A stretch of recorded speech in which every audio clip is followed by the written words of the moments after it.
செய்யாறில் polio சொட்டு மருந்து முகாமை செய்யாறு சட்டமன்ற உறுப்பினரும் முன்னாள் அமைச்சருமான முக்கூர் சுப்பிரமணியன் துவங்கி வைத்தார். திருவண்ணாமலை மாவட்டம் செய்யாறு ஆர்சிஎம் பள்ளி மற்றும் செய்யாற்றை வென்றான் ஆக்கூர் ஆகிய பகுதிகளில் ஆரம்ப சுகாதார நிலையத்தில் போலியோ சொட்டு மருந்து முகாம் நடைபெற்றது.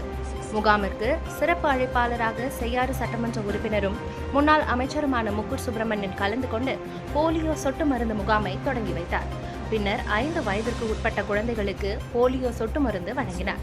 இந்த முகாமில் அதிமுக நகர செயலாளர் வெங்கடேசன், செய்யாறு தெற்கு ஒன்றிய செயலாளர் அரங்கநாதன், அணைக்காவூர் மேற்கு ஒன்றிய செயலாளர் துரை, அணைக்காவூர் கிழக்கு ஒன்றிய செயலாளர் பையூர் சிவராஜ், அண்ணா தொழிற்சங்க மாவட்ட செயலாளர் அருணகிரி, பொதுக்குழு உறுப்பினர் ரவிச்சந்திரன், அணைக்காவூர் மேற்கு ஒன்றிய அவைத்தலைவர் சேகர், அணைக்காவூர் கிழக்கு ஒன்றிய அவைத்தலைவர் கோபாலகிருஷ்ணன், விவசாய அணி ஒன்றிய செயலாளர் பொன்ரங்கம், மாவட்ட மகளிர் அணி இணை செயலாளர் மஞ்சுளா தாசன், அம்மா பேரவை ஒன்றிய செயலாளர் சங்கர், முன்னாள் ஊராட்சி மன்ற தலைவர் அரசூர் வெங்கடேசன் உள்ளிட்ட அதிமுக நிர்வாகிகள், மருத்துவர்கள், செவிலியர்கள் உள்ளிட்ட அரசு அதிகாரிகள் பலர் கலந்து கொண்டனர்.